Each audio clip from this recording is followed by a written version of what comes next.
Boa noite, hoje é dia 19 de agosto e vamos para o nosso devocional da noite em que eu leio Manhã e Noite de Charles Spurgeon, mas antes vamos começar com a nossa oração. Jesus, Pai querido, que o Senhor esteja presente do começo ao fim deste devocional. Que o Senhor traga para essa live todos que precisam ouvir essa reflexão sobre a sua palavra que conta no Salmo 31, versículo 4. Espírito Santo, se for necessário, que o Senhor traga em minha boca qualquer palavra para esse devocional. Agradeço por estar conosco nessa noite. Amém, amém, amém. Então vamos lá para o nosso devocional da noite, começando lendo a introdução da Bíblia Spurgeon para o livro de Salmos.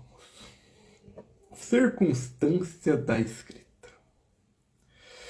Os Salmos não foram escritos numa mesa, foram escritos na vida. Cerca de 1000 anos separam o mais antigo, que é o de Moisés, do mais recente dos tempos do cativeiro. Davi escreveu a maioria deles e escreveu fugindo de cavernas, chorando por um filho morto, confessando adultério e dançando diante da arca. Asaf, os filhos de Corá, Salomão e outros contribuíram, e há salmos anônimos que talvez sejam os mais amados. São 150 cânticos divididos em 5 livros, e a igreja os tem cantado desde o princípio. Nosso Senhor citou os salmos na cruz. Os apóstolos os citaram no púlpito. E os mártires os cantaram no fogo. Aqui está a diferença entre este livro e todos os outros. No restante da escritura, Deus fala aos homens. Nos Salmos, o homem fala a Deus. E ainda assim é Deus quem inspira as palavras. É como se o pai ensinasse ao filho o que dizer ao pai. Que condescendência! Ele nos dá até as palavras da nossa oração. Contribuição para a Bíblia. Os Salmos são a anatomia da alma do crente. Não há estado do coração humano que não tenha aqui sua paz, o júbilo, o pavor, a vergonha, a solidão, a ira contra a injustiça, o cansaço, a esperança. Este é o único livro do mundo em que o homem encontra seu próprio gemido escrito antes dele gemer. E são, acima de tudo, cheios de Cristo. Quem os lê sem o ver, não os leu. Houve o 22º Salmo, escrito 1000 anos antes da crucificação, e diz-me, se não é a voz do Calvário: Deus meu, por que me desamparastes? Por que te afastas tanto de me socorrer e das palavras do meu bramido? Aquelas foram as palavras que o Senhor gritou nas trevas do meio-dia. E vê o que vem depois no mesmo salmo: as vestes repartidas, as sortes lançadas, os ossos contados, as mãos e os pés trespassados. Nenhum poeta adivinha assim. Isto é profecia. Atenta à escritura da dor nesses cânticos. Muitos começam no abismo e terminam em um louvor, mas quase nenhum salta o abismo. O salmista não finge estar bem, ele diz que a sua alma está abatida e que as suas lágrimas são o seu pão, que Deus parece ter esquecido dele. E então, no meio ou no fim, vira-se a própria alma e interroga e manda esperar em Deus. Aí está o método da fé. Não é negar a treva, é falar com a alma dentro dela. Os salmos imprecatórios incomodam os delicados do nosso tempo. Não incomodam. Ali um homem justo entrega a Deus a sua indignação em vez de tomar a espada, e pede que o juízo de toda a terra faça justiça. É mais santo clamar por juízo divino do que executar vingança própria. Estrutura. Livro 1, Salmo 1 ao 41, quase todos de Davi. Começa com os 2 caminhos, a árvore plantada junto às águas e a palha levada ao vento. Contém o 22º, 23º e 24º, que são o Salvador morrendo, o Salvador apacentando e reinando. Livro 2, Salmo 42 ao 72.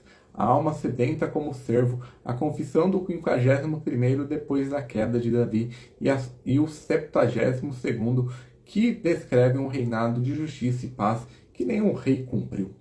Livro 3, Salmo 73 ao 89. Asaf entrando no santuário para entender por que os ímpios prosperam, o 84º com a saudade dos átrios, e o 89º que celebra a aliança com Davi e termina em perplexidade. Livro 4 do Salmo 90 ao 106, o 90º de Moisés sobre a brevidade da vida, o 91º sobre a sombra do Altíssimo e uma série de cantos que proclamam que o Senhor reina. Livro 5, Salmo 107 ao 150, o 119 com 176 versículos em louvor à palavra, os cânticos dos peregrinos que subiam a Jerusalém e o grande final, 5 salmos de aleluia, terminando com tudo que respira, louvando ao Senhor. A Bíblia dos Judeus terminava a sua oração em louvor, e assim que deve terminar a nossa Spurgeon em Salmos. Passei mais de 20 anos deste lado da eternidade trabalhando nos Salmos, reunindo o que os antigos escreviam sobre eles, e acrescentava as minhas próprias notas. Foi o trabalho mais longo da minha vida, e não me arrependo de uma hora. Muitas vezes escrevi alguma daquelas páginas com dor nos ossos e com lágrimas no papel. E posso dizer que os salmos ministravam mais do que eu jamais lhe ministrei. O 23º salmo foi o meu travesseiro em cada enfermidade. Nota o pronome, o Senhor é o meu pastor. Costumava dizer ao meu povo que a doçura daquele versículo não estava na palavra pastor, e sim na palavra meu. Um pastor, em geral, não consola ninguém. Um pastor que é meu enche a alma. O 42º salmo pertence aos melancólicos, e eu sou um deles. Por que está batido a minha alma? Aprendi ali que o crente deve falar consigo mesmo, em vez de escutar a si mesmo. Metade da nossa treva, da nossa tristeza, vem de ficar ouvindo o que nossa alma diz, enquanto devíamos tomar a palavra e ordenar-lhe que espere em Deus. E o Salmo 119 me ensinou reverência pela Escritura. 176 versículos e quase todos falando da palavra, e nenhum deles cansado. Quando os homens da alta crítica começaram a escrever a Bíblia, a cortar a Bíblia em pedaços, eu voltava a esse salmo e ficava firme. Uma geração que perde o apetite por esse cântico perderá logo depois o apetite pelo Evangelho. A soberania de Deus é o travesseiro sobre o qual o cristão descansa a sua cabeça. E esse é a introdução da Bíblia Spurgeon para o livro dos Salmos. Agora vamos ler o devocional da noite. Tira-me as do laço que as oculta e me armarem, pois tu és a minha fortaleza. Salmo 31, versículo 4. Nossos inimigos espirituais são as linguagens de serpentes e procuram nos seduzir sutilmente. A oração acima presume a possibilidade de um cristão ser pego como um pássaro. O passarinho fez seu trabalho tão primoroso que os mais ingênuos rapidamente são envolvidos pela rede. O texto pede que o cativo seja liberto até mesmo das armadilhas de Satanás. Esta é uma petição adequada e que pode ser concedida da mandíbula do leão e do ventre do abismo. O amor eterno pode resgatar o santo. Pode ser necessário um puxão mais forte para salvar uma alma de rede de tentações e um puxão vigoroso para livrar um homem das ciladas da astúcia maliciosas. Mas o Senhor é constante em qualquer emergência e as redes posicionadas da maneira mais habilidosa nunca serão capazes de prender seus escolhidos. Ai daqueles que tão habilmente colocam suas redes. Aqueles que tentam outras serão destruídos, pois tu és a minha fortaleza. Que doçura inexprimível encontramos nessas poucas palavras. Quão alegremente nos desesperemos com a labuta e quão animamente suportemos sofrimentos quando podemos nos agarrar à força celestial.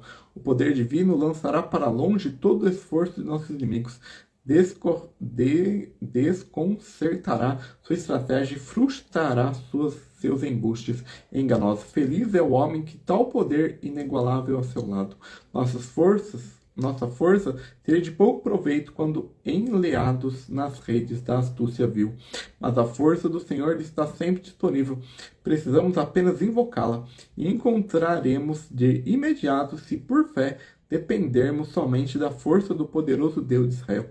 poderemos usar nossa santa confiança com o argumento na súplica: Senhor, buscamos tua face continuamente, somos tentados, pobres e fracos, mantenha-nos com o coração humilde e manso, não nos deixe cair, não nos deixe cair. E esse é o devocional da noite. Amanhã nós voltamos com o devocional do dia entre 8 e 9 horas. Então que Deus te abençoe, que Ele te proteja nessa quarta-feira, nesse meio de semana. Amém, amém, amém.